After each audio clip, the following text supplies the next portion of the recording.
एक बार इन्फोसिस देखिए, Infy, INFY। जी जी, इन्फोसिस का चार्ट देखते हैं। इन्फोसिस का जो प्राइस है अभी चल रहा है 1540 रुपए के आसपास। और कुछ चीजें हैं जो मुझे इन्फोसिस के बारे में डिस्कस करनी है, वो ये है कि इन्फोसिस का एक्चुअल में जो ब्रेकआउट था वो 1560 के ऊपर आ गया था, राइट। 1560 के ऊपर ब्रेकआउट आने के बाद मैं यहाँ लिख देता हूँ, ये एक रेजिस्टेंस लेवल था और यहाँ से ब्रेकआउट आया, ब्रेकआउट आया।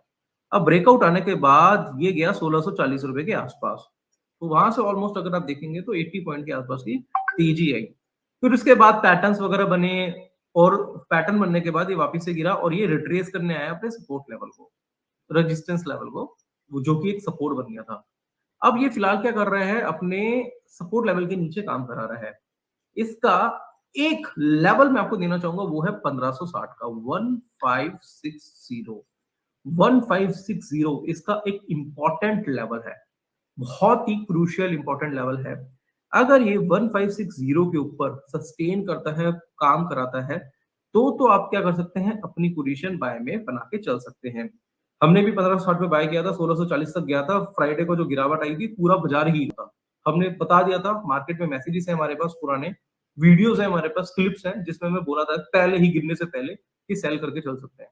हाँ ठीक है, ज्यादा सेलिंग आ गई है इसमें, 1560 के ऊपर बाइंग कर सकते हैं। अगर आप 1560 के ऊपर बाय करेंगे तो एक छोटा सा स्टॉप लॉस वहां पे लेके चलिएगा 1520 के आसपास का, जो कि 40 पॉइंट का एसएल है। और उसके बाद अगर ये सस्टेन करता है 1560 पे, तो टारगेट, फर्स्ट टारगेट आपको जो देखने को मिलेगा वो होगा 1640 रुपए के आसपास कहीं। और दूसरा टारगेट, ये जो गैप बना है वो गैप का बनेगा, जो कि 1750 के आसपास का होगा। तो ये एनालिसिस मेरी इन्फोसिस में है, बट मैं आपको फिर से कहना चाहूंगा कि ये जो एनालिसिस हम कर रहे हैं वो बड़े टाइम फ्रेम के अकॉर्डिंगली कर रहे हैं, क्योंकि जो गिरावट आई है उसके हिसाब से हमें डेली का चार्ट, वीकली का चार्ट ही देखना पड़ेगा।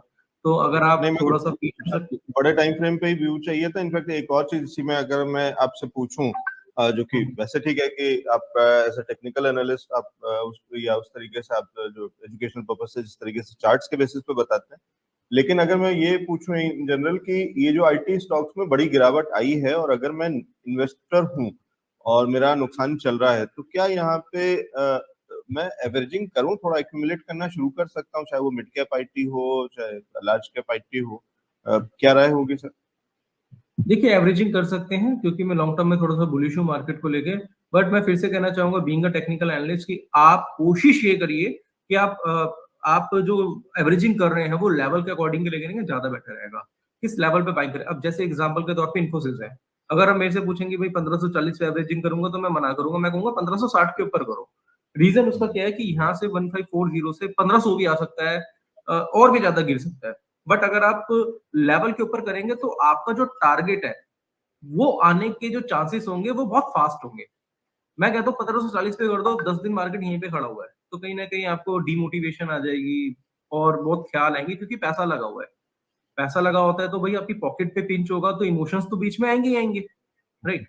और अगर हम वही लेवल, वही अगर बाइंग अगर आप 1560 पे करते हैं और थोड़ी देर बाद 1570 1580 दिखेगा, तो आपका एक मोटिवेशन, यानी कि एक आपका कहते हैं ना कि आपका एक कॉन्फिडेंस लेवल बढ़ेगा। तो मेरे हिसाब से 1560 के ऊपर बाइंग करेंगे तो ज्यादा बेटर है। ठीक है, तो ये राय है इन्फोसिस पे भी और साथ ही साथ IT सेक्टर पे इन जनरल भी।